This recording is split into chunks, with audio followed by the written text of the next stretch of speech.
ચાલો વિદ્યાર્થી મિત્રો, પ્રજાપતિ ક્લાસીસમાં સ્વાગત છે. ગુડ મોર્નિંગ, જય હિન્દ, જય ભારત. અને આજે આપણે જઈ રહ્યા છે ચેપ્ટર નંબર 1 ગણિત ધોરણ 10 અને તેનો પણ આ પહેલો ભાગ એટલે કે ઇન્ટ્રોડક્શન. અને ઇન્ટ્રોડક્શનમાં આપણે આજે શીખવાનું છે યુક્લિડની ભાગ પ્રવિધિ. તો યુક્લિડની ભાગ પ્રવિધિમાં આપણે જતાં પહેલાં આપણે જે 9મા ધોરણમાં જે ભાગાકાર શીખ્યા છે તેની જ આપણે વાત કરીએ પહેલાં, એટલે ઓટોમેટિક આખું બધું ક્લિયર થઈ જશે. તો ધારો કે હું એક ઉદાહરણ લઉં કે 2ને 17 મારે ભાગવાના છે 2થી. હું કહું છું કે મારે 17 ભાગવાના છે 2થી, તો હું 2ને ભાગું તો આપણો ભાગ ચાલશે 2 8 16 અને અહીં વધ્યા છે મારી પાસે 1. થોડુંક 9મા ધોરણનું આપણે પાકું કરી લઈએ તો આ જે 17 જે છે એ શું છે? ભાજક છે.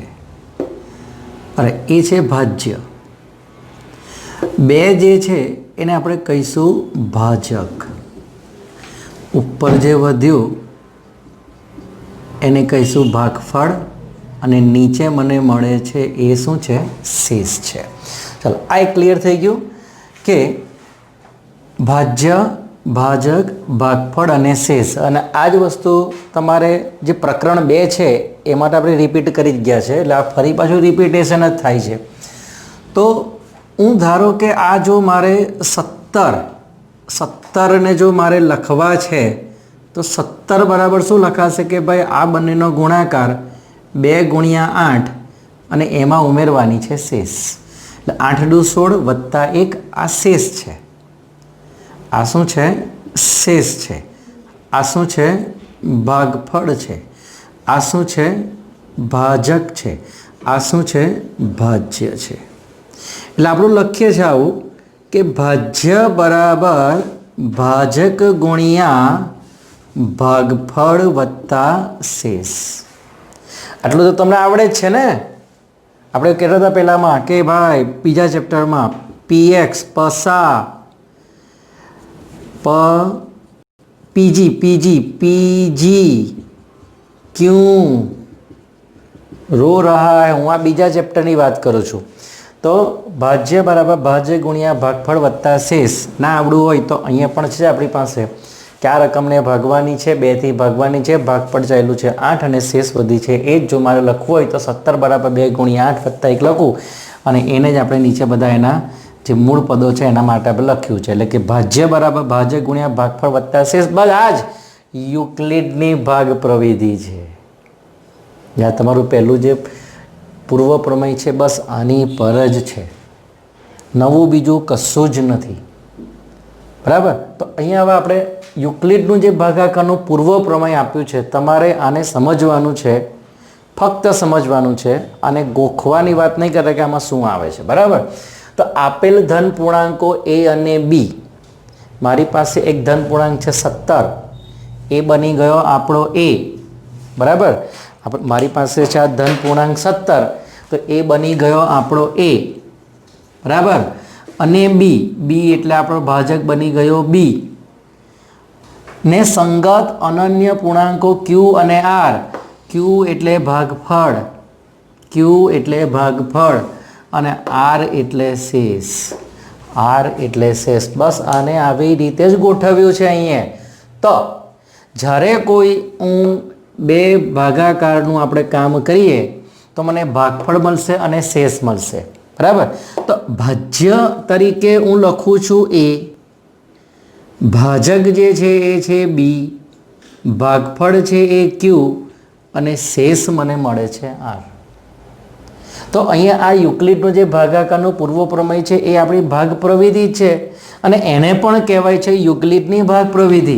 આજે યુક્લિડનું ભાગાકારનું પૂર્વ પ્રમેય છે એને આપણે કહીશું કે યુક્લિડની ભાગ પ્રવિધિ, અને એ જ કહેવાય છે. તો a બરાબર bq વત્તા r. ચાલો, આટલો મિનિંગ તમને ખબર પડી ગઈ કે આ શું કહેવા માંગે છે. આટલું કામ તો આવી ગયું. અને ના સમજ પડે તો દેશી ભાગાકાર કરવાનો અને ગોઠવી દેવાના. આ બધા કોણ છે એટલે તમને ઓટોમેટિક ખ્યાલ આવી જશે बराबर है। चलो हवे आज मतलब है आनो शू है, आनो मतलब शू, तो अहीं तमे क्लियर है कि आ एकनु मूल्य 2 थी केवुं छे, एकनु मूल्य 2 थी केवुं छे, हमेशा नानुं ज होय। हवे आ तमे एक बराबर हूँ लखूँ अहीं कि आ एक ए ऑलवेज 2 थी केवा हशे, नाना। शेष हमेशा जे भाजक छे एनाथी नाना ज होय। तमे कोई बीजो भागाकार करो तो तमने ख्याल आवे। धारो के हूँ अहीं हूँ बीजो एक भागाकार करूँ तो हूँ 3 भागू, 3 ने भागू हूँ 15, तो 3 × 15, तो अहीं शेष केटली वधी 0। तो हूँ लखी सकूँ कि 0 ए लेस देन छे 3, 0 ए 3 थी नाना छे कही शकाय, बराबर है। हूँ धारो के अहीं बीजो कोई भागाकार करूँ 5 અને હું એને આપણે 12 ભાગીએ તો 5 × 2 = 10, તો મને અહીંયા ભાગ શેષ કેટલી મળી 2। તો હું લખું અહીંયા કે 2 એ 5 થી નાના છે, 2 એ 5 થી નાના છે। અહીં મારો કહેવાનો મતલબ એ કે શેષ જે છે એ હંમેશા ભાજકથી નાની હોય। એટલે આ જે શેષ જે છે, શેષ હંમેશા आ जे भाजक है एटले के बी थी नानी होय। शेष हमेशा आज बे शेष है अने 5 ए भाजक है एटले 2 ए 5 थी नाना है, 0 ए शेष है, बराबर 0 ए शेष है, हमेशा भाजक थी नानी है। आ दाखला में 1 शेष है ए 2 थी हमेशा नाना है। तो अहीं तमे जोशो कि कोई वखत शेष 1 मळे, कोई वखत शेष 0 मळे, बराबर। एटले शेष धारो के भागाकार थई जाए तो शेष 0 मळे, का तो पछी 1 2 3 4 एवी रकम तो मने मळशे ज। एटले के आ आर नु मूल्य, शेषनु मूल्य केवुं होय, शेष केवी होई सके, 0 आवी सके, 1 आवी सके, 2 आवी सके, 3 आवी सके के नहीं, बोलो। शेषनु मूल्य शुं होई सके? धारो के हूँ आ जे छे आ दाखलामां शेषनु मूल्य केटलुं छे? 0, एटले शेष 0 आवी सके, शेष 1 आवी सके, शेष 2 आवी सके। तो आज आर जे छे आर एनु मूल्य का तो 0 आवे, का तो आर नु मूल्य 0 थी मोटू आवे। बराबर ध्यान रखजो, आर नु मूल्य का तो 0 आवे, का तो 0 थी मोटू आवशे ने। आर आज शेष है का तो मने 0 मळशे, का तो 0 थी मोटी रकम मळशे। हूँ आ बंनेने जो हूँ भेगा करी दऊं, आ बंनेने जो भेगा करी दऊं तो R is greater than B छे अने इक्वल टू बी छे। R is greater than B छे अने इक्वल टू बी छे। एनो मतलब शुं? अने आपणे पेली बाजुथी जोईए, 0 ना पॉइंट ऑफ व्यू थी जोईए, 0 ना पॉइंट ऑफ व्यू थी जोईए तो शुं लखाशे? 0 is less than equal to R. 0 ए नाना छे अने सरखा छे आर थी। तो हवे हूँ आ बंनेने आने अहीं कम्बाइन में लखूँ अहीं तो शुं थशे कि आर नु मूल्य ए बी थी नानुं छे अने 0 नु मूल्य ए आर थी नानुं छे अथवा तो एनाथी मोटुं छे। एटले के आर इज ग्रेटर देन और इक्वल टू 0 ने हूँ आवी रीते लखी शकું। એટલે આ જે બાજુમાં શરત આપી છે તમારી, આ જે શરત છે એનું પાલન થવું જોઈએ, એ યુક્લિડની ભાગ પ્રવિધિ છે। तो हवे तमने कम्प्लीट ख्याल आवी गयो कि आनो मतलब शुं थई गयो। आर नु मूल्य 0 होई सके, 1 2 3 4 कोई भी, R is greater than equal to 0 माटे के 0 is less than equal to R अने आर नु मूल्य हमेशा बी थी हमेशा आनु मूल्य आनु हमेशा नानु होय। गमे ते भागाकार करो तमने शेष ए भाजकथी केवी मळशे? हमेशा नानी ज मळशे। तो आ एक कन्सेप्ट तमने युक्लिडनो भागाकारनो पूर्वोपयनो कन्सेप्ट ख्याल आवी गयो। तो हवे आना परथी आपणे आगळ जईए, गुसा केवी रीते शोधी शकाय तेनी आपणे माहिती मेळवी। तो हवे आपणे आगळ वधीए, युक्लिडनी भाग प्रविधिथी गुसा शोधो। हवे गुसानो मतलब शुं? गुसा एटले शुं? पहेला आपणे गुसानो मतलब लईए।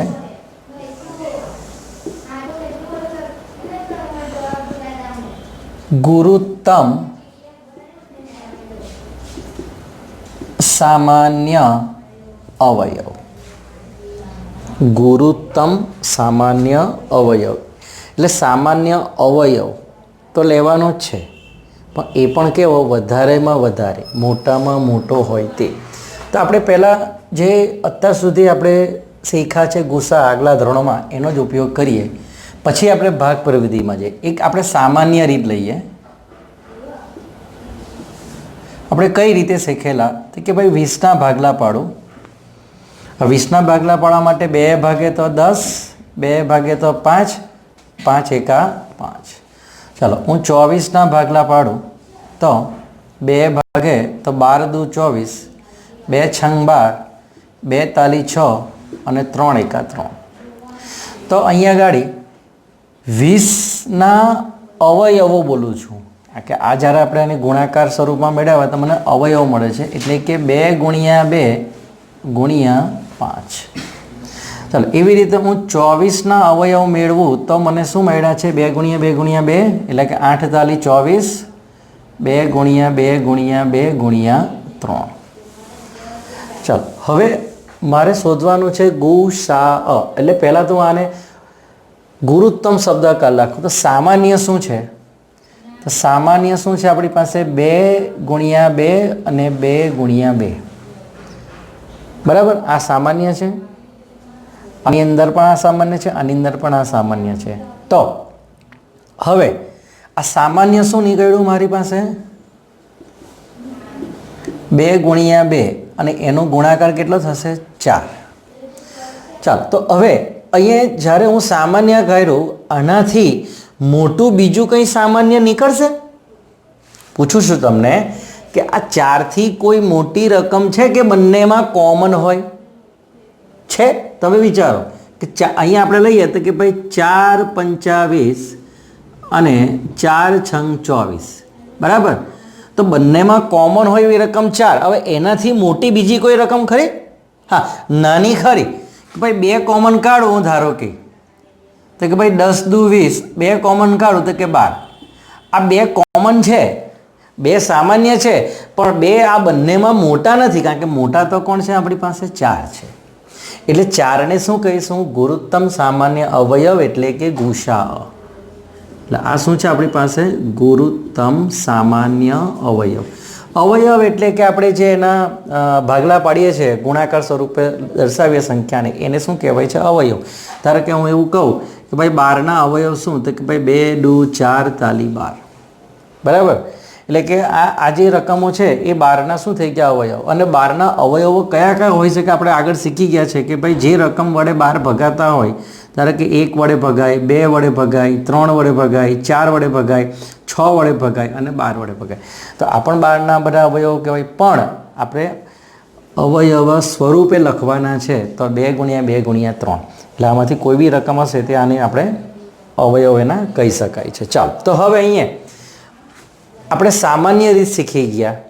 હવે આપણે જવાનું છે યુક્લિડની ભાગ પ્રવિધિથી. તો આ તો ખ્યાલ આવી ગયો કે આનો જવાબ કેટલો છે ગુસા કેટલો આવે છે 4. તો આપણે હવે લઈએ આને યુક્લિડની ભાગ પ્રવિધિથી. તો યુક્લિડની ભાગ પ્રવિધિ એટલે મારે ભાગાકાર કરવાનો છે અને જવાબ લાવવાનો છે. એટલે ધ્યાન રાખજો મારે ભાગાકાર કરવાનો છે અને જવાબ લાવવાનો છે. તો હું ભાગાકાર કરવા માટે મોટી રકમ ઉપર આવશે, નાની રકમ નીચે જશે. ભાગાકાર જો હું કરું તો મોટી રકમ ઉપર અને નાની રકમ નીચે. એટલે કે હું એવું કહીશ કે ભાઈ 20 વડે મારે 24ને ભાગવાના છે. ખ્યાલ આવ્યો તમને? 20 વડે મારે 24ને ભાગવાના છે. તો હું જ્યારે 20 વડે 24ને ભાગીશ તો પહેલો ભાગ ચાલશે મારો 20 એકા 20. કેટલો ચાલશે 20 એકા 20 એટલે મને કેટલા વધ્યા 4.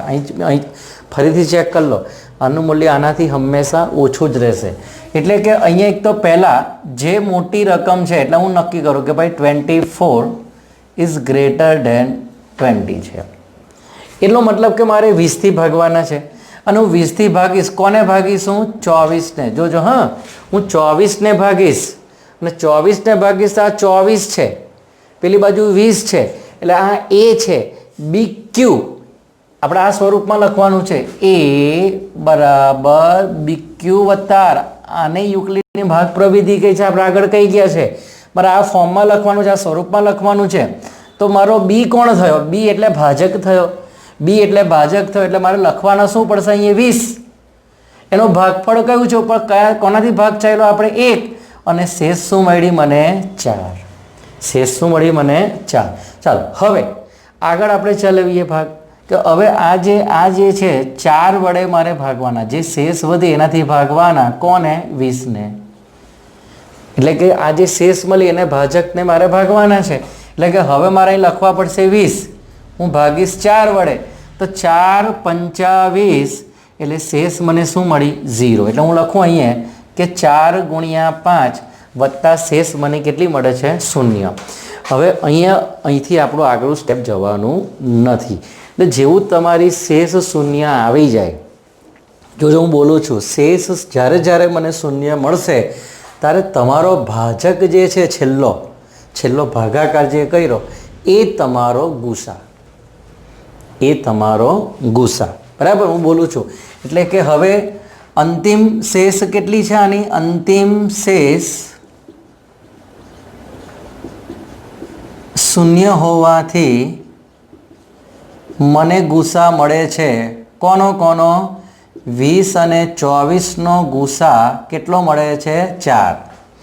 20 અને 24નો ગુસા મને 4 મળે છે. તો અહીંયા આ 4 એ તમારો ગુસા થઈ ગયો. કઈ પ્રવિધિથી? યુક્લિડની ભાગ પ્રવિધિ કહેવાય આને, યુક્લિડની ભાગ પ્રવિધિ કહેવાય. અને જો બીજી રીતે તમારે વિચારવું હોય કે ભાઈ આ જ્યારે પણ શેષ 0 મળે ત્યારે છેલ્લી શૂન્યેતર શેષ કઈ? 4. 0 સિવાયની છેલ્લી શેષ કઈ છે? 4. એટલે એ 4 તમારો ગુસા થઈ જાય, બરાબર? 0 સિવાયની છેલ્લી શેષ કઈ છે? એ તમારો ગુસા થઈ જાય. એટલે કન્ફ્યુઝ થતા નહીં, બરાબર? ધ્યાન રાખો કે તમારા જે મોટી રકમ છે તે ઉપર, એનાથી નાની રકમે ભાગવાના. હવે તમને ઘણા વિદ્યાર્થી કન્ફ્યુઝ હશે કે આ બધો ભાગાકાર મારે બતાવવો કંઈ, તો તમારે શું કરવાનું કે જે તમારું પેજ હોય એની બાજુમાં આવી રીતે એક માર્જિન દોરી દેવાનું. આવી રીતના પેજની બાજુમાં છે છેક છેલ્લે કોલમ બનાવી દેવાની, આવું માર્જિન કરી દેવાનું. અને એ તમારું થઈ ગયું રફ કામ. એટલે આ રફ કામ જે છે એ તમે આવી રીતે બાજુમાં બતાવીને અહીંયા એકદમ સરસ તમારે લખાણ કરવાનું છે. ખ્યાલ આવી ગયો? આપણે બીજા દાખલા તરફ આગળ વધીએ. તો મેં ઉદાહરણ 1 લઈ લઉં છું, તમારી ચોપડીનું જ છે. જુઓ, 4052 અને 12574નો ગુસા જે છે એ મારી યુક્લિડની ભાગ પ્રવિધિથી શોધવો છે. ચાલો, તો હવે આપણે ક્લિયર તો થઈ ગયું છે કે મોટી રકમને ભાગવાના છે નાની રકમથી. એટલે કે હવે મારે જો શરૂઆત કરવી હોય તો 12574ને ભાગવાના છે 4052થી. કેટલા વડે ભાગીશું એ આપણે નક્કી કરીએ. બાજુમાં તમારી પાસે જો માર્જિન હોય તો માર્જિનમાં લખી દો તમે કે ભાઈ 12574 ભાગ્યા કેટલા કરવાના છે? 4052. હવે અહીંયા દરેક વિદ્યાર્થીને આ જગ્યાએ કન્ફ્યુઝન કે પહેલો ભાગ હું શાનાથી ચાલું? પહેલો ભાગ મારો કયો ચાલુ?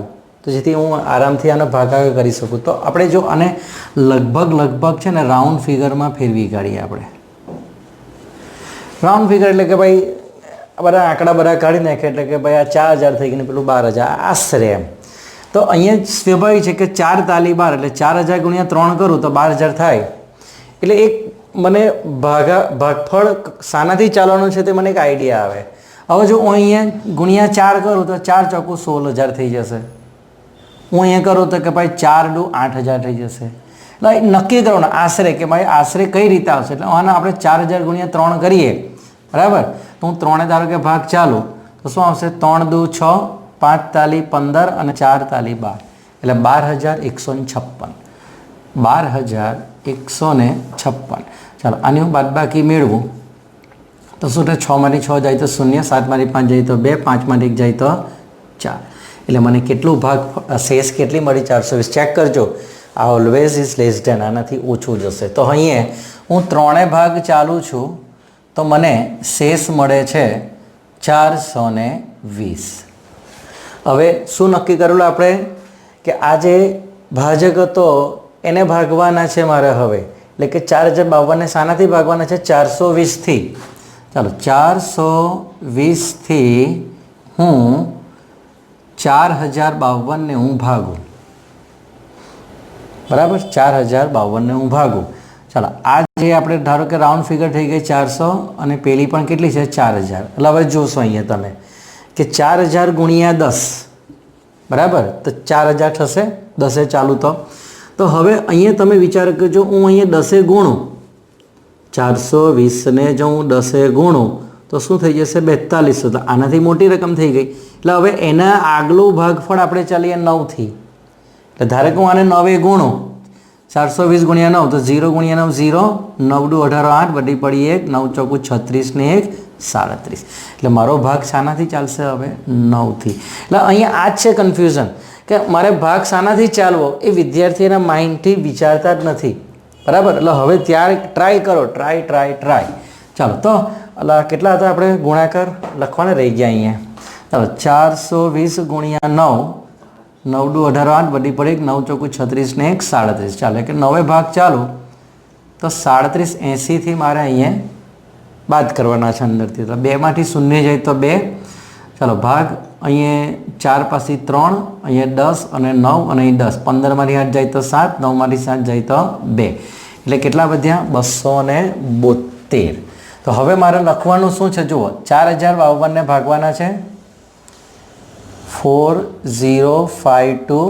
કોનાથી ભાગવાના છે મારે 420થી. ભાગફળ મળે છે મને 9 અને શેષ મળે છે મને 272, બરાબર. ચાલો હવે શું કરવાનું છે મારે 420 ને ભાગવાના છે 272થી. ચાલો 272થી 420 ને ભાગવાના છે. હવે જો કોઈને આમાં ઘડિયા બહુ પાકા હોવા જરૂરી છે. મેં આને રાઉન્ડ ફિગર કરી દીધી 270. હું આને 2 ચાલું તો 27 દુ 54, કેટલા થઈ ગયા 500. એટલે કે ભાઈ 540 સ્થાનથી વધી ગયા. એટલે મારે હવે એક જ ભાગ ચાલવો પડશે. એટલે કે 272 એકા 272. તો અહીંયા આપણે શેષ લઈ લઈએ. 10 માંથી 2 જાય તો 8, 4 ની ઉપર 3, 11 માંથી 7 જાય તો 4, 148 એની શેષ. એટલે કે હવે મારે કોને 420 ને ભાગવાના છે કોનાથી 272થી. 1થી ભાગ ચાલશે તો શેષ મને મળશે 148. ખ્યાલ આવ્યો બરાબર. ચાલો હવે 272 ને ભાગવાના છે 148થી, બરાબર. 272 ને ભાગવાના છે 148થી. તો હવે 14 દુ 28 એટલે વધી જશે. જુઓ 140 દો એટલે 280 વધી જશે. એટલે આપણે અહીંયા એકે ભાગ ચાલીશું. ચાલો એકે ભાગ ચાલે તો હવે બાદબાકી કરીએ. 6, 12 માંથી 8 જાય તો 4, 6 માંથી 4 જાય તો 2, 124 વધશે. એટલે શેષ મને મળે છે 124. એટલે કે હવે મારે 148 ને ભાગવાના છે 124 એકા 124. હવે તો ખ્યાલ આવી ગયો. હવે સીધો બી ભાગાકાર કરી શકો તમે, એવું નહીં કે દર વખતે બતાવવાની જરૂર છે. હવે જો તમે 124 એકા 124 ચાલે એટલે 124 આમાંથી બાદ કરવાના છે. તો 148 માંથી 124 આમ જશે એટલે બાદબાકી થશે. એટલે કેટલા વધશે? ફક્ત 24 વધશે, બરાબર. તો હવે હું 124 ને મારે ભાગવાના છે શેષ એટલે કે 24થી. તો 24નો ઘડિયો બોલીએ આપણે. 24 એકા 24, 24 દુ 48, 24 તાલી 72, 24 ચોકું 96, 24 પંચા 120. 24 પંચા 120. ધ્યાન રાખજો 24 પંચા 120. હું આ 24નો ઘડિયો ચાલુ છું. 24 પંચા 120. તો શેષ કેટલી વધી? 4. આ શેષ મારે અહીંયા 4 લખવાની છે. ચાલો તો હવે અહીંયા 24 ને ભાગવાના છે 4થી. 24 ને ભાગવાના છે 4થી એટલે 4 છંગ 24. તો શેષ કેટલી વધશે? 0. તો શું થયું? અહીં શેષ 0 મળી ગઈ. એટલે આપણો જે છેલ્લો જે ભાજક હતો કોણ હતો? 4. અથવા તો અંતિમ છેલ્લી જે શૂન્ય સિવાયની શેષ કઈ છે? 4. તો એ તમારો જવાબ છે. માટે લખાય કે ગુસા કોનો 4052 અને 12576નો ગુસા જે છે એ મને કેટલો મળે છે? 4. અને આવી રીતે જવાબ જે છે એને આવી રીતના લોક કરતા શીખો તમે હંમેશા, બરાબર. ખ્યાલ આવ્યો? આપણે બીજો એક દાખલો લઈએ. તો સ્વાધ્યાય આપણું 1.1 અને તેનો પ્રશ્ન 1 યુક્લિડની ભાગ પ્રવિધિનો ઉપયોગ કરીને ગુસા શોધો. મારી પાસે પહેલી જે રકમ છે પ્રશ્ન છે 135 અને 225. તો હવે એક વસ્તુ પણ તમને એમ જ કંઈક સામાન્ય આપણી બુદ્ધિ છે એનો ઉપયોગ કરીએ, કોમન સેન્સ સાબુ, કે કે બંને પાછળ 5 છે એટલે 5 તો એનો ગુસા થઈ જ ગયો. સમજ પડી ગઈ? એટલે આપણો જવાબ 5 તો ગુસા તો આવો જ જોઈએ. હવે જોઈએ ઉપર કેટલું થાય છે જોઈએ, આપણે ચેક કરીએ. ચાલો, અને યુક્લિડથી ગણવાનો છે, ધ્યાન રાખજો પ્રશ્નમાં, બીજી કોઈ રીતનો ઉપયોગ કરવાનો નથી. તો આપણને ખબર છે કે 135 નાના છે 225થી, એટલે કે 225 ઇઝ ગ્રેટર દેન 135, એટલે કે મારે 225ને ભાગવાના છે 135 વડે. યાદ કરો તો હવે 135 વડે ભાગવાના છે 225ને. ચાલો, તો હવે અને હું રાઉન્ડ ફિગર તરીકે લઉં કે ભાઈ 130 અને આ છે 225, ધારો કે આને 2 ગુણીએ તો વધી જશે, એટલે કે 135 એકા 135 તમારો ભાગ ચાલશે. 135 એકા 135, બરાબર. ચાલો, આની બાદબાકી કરીએ તો 5 માંથી 5 જાય તો 0 વધી પડી અને અહીંયા આવશે 9 એટલે 0, એટલે કે શેષ મને કેટલી મળે છે 90. ચાલો, તો હવે મારે 135ને ભાગવાના છે, તો 135ને ભાગવાના છે 90 દુ 180 થઈ જશે ને, એટલે 90 એકા 90. તમે જ વિચારો કે 135માંથી 90ને મારે બાદ કરવાના કે 90 એકા 90, તો કેટલા વધે 5, બરાબર. 9 ને 4 13, એટલે કેટલા વધ્યા અહીંયા 45 45. ચાલો, તો હવે મારે 90ને ભાગવાના છે 45થી, કારણ કે શેષથી ભાગવાના છે ભાજકને. તો હવે 45 દુ 90 થશે, એટલે શેષ મને કેટલી મળી ગઈ 0. તો આપણો અંતિમ શૂન્ય તો શેષ અને ભાજક જે છે છેલ્લો એ કેટલું છે 45, માટે ગુસા 135 અને 225નો મને કેટલો મળે છે 45 મળે છે. ચાલો, આપણે બીજો દાખલો સાથે હું લઈ જ લઉં છું. બીજો છે 196 અને 38 220. 196 અને 38,220 આ તમારો કંઈક બીજો દાખલો છે, બરાબર. હવે તો હું અહીંયા સ્વાભાવિક છે કે કોણ મોટા છે 38,000. આ નહીં લખો તો પણ ચાલશે કે ભાઈ ગ્રેટર દેન છે, તો તમને ખ્યાલ આવે કે કોનાથી ભાગવાના છે. એટલે કે મારે 38,220ને ભાગવાના છે 196થી, બરાબર. ચાલો, કે 196થી 38,220ને ભાગવાના છે. હવે આનું આપણે રાઉન્ડ ફિગર લઈએ. આનું રાઉન્ડ ફિગર 196 છે એટલે 200 ને નજીક કહેવાય ને, અને પેલાનું રાઉન્ડ ફિગર થઈ ગયું તમારું 38,000. એટલે આપણે એવું કહી શકીએ કે ભાઈ જો નજીકની રકમ લઈએ તો કે ભાઈ 40,000 જેવું કહી શકાય, બરાબર. તો હવે અહીંયા 200 ને આને ભાગવા હોય મારે 0 0 0 0, એટલે 200 ગુણ્યા 200 કરવા પડે. ખ્યાલ આવે છે? આશરે, હું આશરેની વાત કરું છું, 200 ગુણ્યા 200 કરવા પડે. તો જો આ 196 છે, આપણે 200 લીધા, આશરે લીધા છે, એટલે કે મારે અહીંયા જે રકમ જે છે આવશે એ 200થી નાની આવશે, લેસ ધેન 200થી અહીંયા એનો ભાગ ચાલશે. ચાલો, આપણે ચેક કરીએ, કશો વાંધો નહીં. તો અહીંયા આપણે પહેલું તો હવે જોજો તમે કે આ તો આશરે મેં તમને કીધું કે 200થી ઓછી વેલ્યુ આવવી જોઈએ.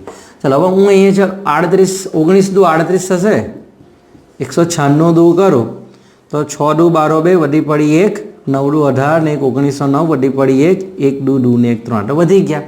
એટલે 196 એકા 196, 196 એકા 196. ચાલો, આમાંથી બાદબાકી કરીએ તો 8ની ઉપર આવશે 7, 12માંથી 6 જાય તો 6, અહીં વધી આવી ગઈ, 17માંથી 9 જાય તો 8, 186 અને ઉપરથી ઉતાર્યા 2, બરાબર. ઉપરથી કોણ ઉતારી લીધા 2. ચાલો, હવે મારે 196 છે અને 1862 જેવી રકમ છે. હવે આપણે ધારો કે આનું રાઉન્ડ ફિગર કરવું કે 200 અને આ છે 1862, એટલે 209 જેવો ભાગ ચાલી શકે, 9 દુ 1800 એમ 209. તો આપણે 196 નવા કરવાના છે, 196 નવા. 9 છંગ 54, 4 વધી પડી 5, 9 9 81, 81 ને 5 86, 6 વધી પડી 8, 1 9 9 ને 8 17. જો હું 10 ગુણીશ તો શું થશે 196 ગુણ્યા 10 કરતે તો આ રકમ વધી જતે ને આનાથી, માટે આપણે 9 ભાગ ચાલીશું આનો 9 ભાગ ચાલે તો કેટલા આવશે 17 64 આની હું બાદબાકી કરું છું 6 પાસેથી આપણે શેષ લીધી 5 એટલે કે 12માંથી 4 જાય તો 8 5માંથી 6 નહીં જાય એટલે અહીંયા આપણે શેષ લઈ લઈએ 15માંથી 6 જાય તો 9 એટલે મને કેટલા મળ્યા 98 ચાલો ઉપરથી હવે કોને ઉતારવાના છે 0 ને ઉપર ઉતારવાના 0 ને હવે જો પાછળ 0 આવે તો આ રકમમાં 96 માં કોના વડે ગુણાય તો પાછળ મને 0 મળે એટલે 6 35 બરાબર એટલે 196 જે છે એને હું 5 ગુણી જોઉં જો 5 ગુણી જોશું 6 35 300 વધી પડી 3 9 50 45 46 47 48 વધી પડી 4 1 5 5 ને 4 9 એટલે 196 × 980 લો શેષ 0 થઈ ગઈ એટલે આ તો એક જ પહેલો જ ઘાણ માર્યો અને 0 આવી ગયો પહેલામાં જ તમારો 0 થઈ ગયો એટલે 195 પ્લસ શેષ કેટલી 0 હવે જો શેષ 0 આગળ જવાનો કોઈ મતલબ નથી તો આપણો જવાબ જે છે એ ભાજક કહેવાય માટે ગુસાઅ કોનો 196 અને 38,220 કેટલો મળશે મને 196 ખબર પડી ગઈ અને આપણે એ સાથે હવે ત્રીજો દાખલો પણ લઈ લઈએ એટલે તમારો પ્રશ્ન 1નો પહેલો જે છે એ પૂરું થઈ જાય 867 અને 255 867 અને 255 બરાબર ચાલો તો હવે 867 અને 255 ની વાત કરું 867 અને 255 તો ખબર છે કે ભાઈ 867 એ 255 થી મોટા છે એટલે કે મારે હવે 867 ને ભાગવાના છે 255 થી બરાબર ચાલો 255 થી 867 ને ભાગીએ એટલે આ જે રાઉન્ડ ફિગર છે આપણે 250 લઈએ પેલા 867 છે 25 ચોકું 100 એટલે આ તો વધી ગયા છે જો હવે 250 દુ 800 છે ને 25 ચોકું 100 એટલે આપણે લગભગ 3 થી આપણાનો ભાગ ચાલી શકશે એટલે 255 તાલી કરીએ 5 તાલી 15 5 વધી પડી 1 5 તાલી 15 ને 16 6 3 6 ને 1 7 એટલે અહીંયા વિદ્યાર્થીને પહેલાં છે ને પહેલો ભાગાકાર જ તકલીફ કરશે પણ ટ્રાય તમારી પાસે જેટલી બી રકમ છે એનો ભાગાકાર તમે જાતે કરશો ને તો જ આવડશે એમ ચાલો હું 3 ભાગું તો કેટલા મળશે મને 765 આની બાદબાકી કરે 7માંથી 5 જાય તો 2 0 અને કેટલા આવશે 8માંથી 7 જાય તો 1 એટલે કે 102 એટલે અહીંયા જો હું ગુણ્યા 3 કરું તો મને અહીં મળશે શેષ કેટલી 102 તો હવે હું 255 ને ભાગવાના છે 102 થી 100 દુ 200 100 તાલી 300 એટલે તો બે થી જ ભાગ ચાલશે ને 100 તાલી તો 300 થઈ જશે એટલે 102 દુ કેટલા થઈ ગયા 204 અને એને આપણે 255 માંથી બાદ કરવાના છે 255 માં એટલે 55 માંથી 4 જાય તો કેટલા મળશે મને 51 મળશે ચાલો તો હવે હું 102 ને ભાગવાના છે 51 દુ 102 એટલે શેષ મને કેટલી મળી 0 માટે ગુસા જે છે કોનો 867 અને 255 મને કેટલો મળે છે 51 તો આ છે તમારી યુક્લિડની ભાગ પ્રવિધિથી ગુસા શોધવાનું ગુરુત્તમ સામાન્ય